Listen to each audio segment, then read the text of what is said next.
පෞගේ මාසේ ලංකාවට බලපෑව දරුණු ආපදා තත්ත්වය හමුවේ පාසල් දරුවන්ගේ උපකරණ ටික අරගෙන දෙන්න වැඩසටහන සංවිධානය කරා. ඒකට ලෝකේ වටේම ඉන්න ලාංකිකයෝ උදව් කරා. ඒකෙන් කොටසක් අපි ඒ කාලෙම බෙදලා දුන්නා. තවත් කොටසක් අපි සතුව තියාගෙන හිටියා. අත්‍යවශ්‍ය දෙයක් ආවොත් ඒ ටිකට වියදම් කරන්න සහ ඒ ටිකට අරගෙන දෙන්න. ඉතින් අපි අද යනවා ඒ වගේ ළමයි 50 දෙනෙක්ට ඩොනේෂන් එකක් අරගෙන උවල්ඔළුවේ පන්සලක තමයි මේ වැඩේ තියෙන්නේ. කාලයක් තිස්සේ සූදානම් කරපු වැඩක් කොල්ලෝ කීප දෙනෙක් සෙට් කරලා තමයි වැඩේ කරන්නේ. අද එතන ඩොනේෂන් අරන් යනක මම ඉන්නේ.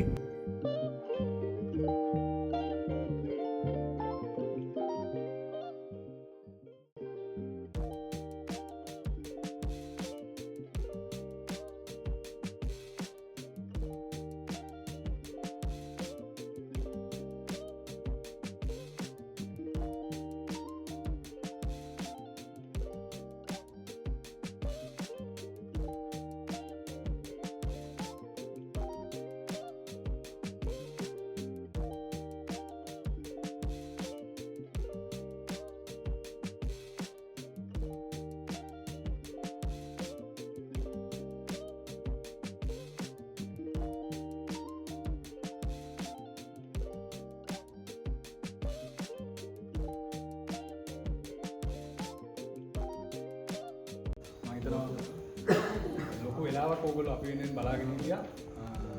බාහිර දූරේ කටයුත්තක් ලීසින් ඉවර කරන්න බැරි දෙයක් නිසා තමයි පොඩි වෙලාවක් ගත වුනේ. ඒකට මුලින්ම සමාව ඉල්ලනවා.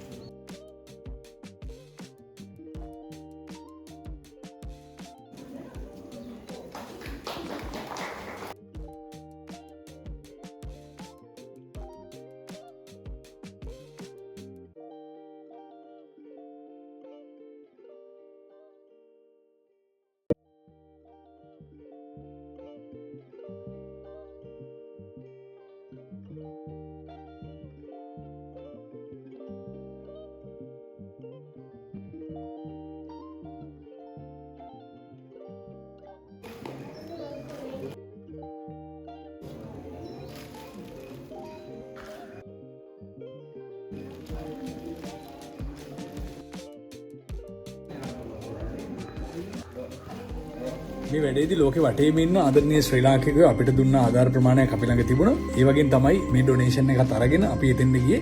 ඉතින් එතන අමංගල්කෝර්ලේ ප්‍රාදේශ සභාවේ മന്ത്രിතුමෙක් හිටියා. ඒත් එක්කම අපේ වෛද්‍යතුමෙක් හිටියා. ඒත් එක්කම අපි වැඩසටහන සංවිධානය කරපු කොල්ලෝ සෙට් එකක් හිටියා.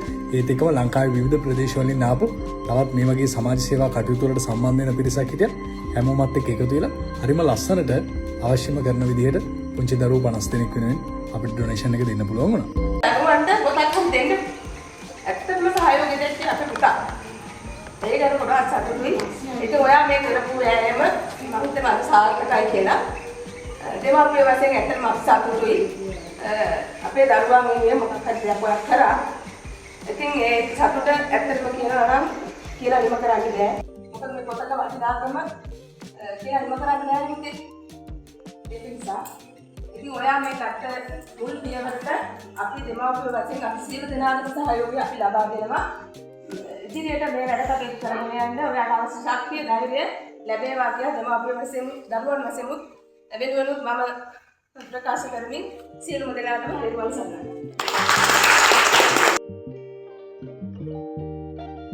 තාත්තලාට කුංචි මල්කයක් වලට බොහොම ස්තුතියි එහෙනම්. ජය වේවා.